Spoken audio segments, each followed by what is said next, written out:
ఈ నామపారాయణ వల్ల ఒక దెబ్బకి 4 పీటలు అన్నట్టు ఒక నామపారాయణ చేస్తే 4 వరాలు ఇచ్చింది అమ్మవారు దీంట్లో. ధన కనక వస్తువాహన అన్నీ అమృతాయి.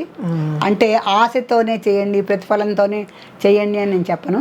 కానీ ఇవన్నీ ఈ రోజుల్లో ఏదో ఆడంబరాలు కాదు, వస్తువాహనాలు లేదే రోజులు గడవని రోజులు.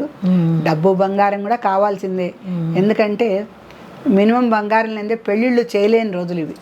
బంగారం ఏం పెట్టారని అడుగుతారు ముందు ఆడపిల్లని మనం పెళ్ళికి ఇస్తున్నప్పుడు.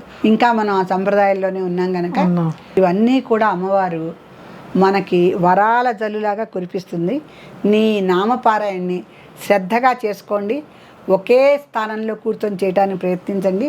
41 రోజుల మధ్యలో ఆడవాళ్ళకి ఏమైనా ఇబ్బందులు వస్తే ఎన్ని రోజులు ఇబ్బంది వచ్చిందో అన్ని రోజులు తీసేసి మళ్ళీ 45 రోజుల వరకు చేసుకోండి, సరిపోతుంది.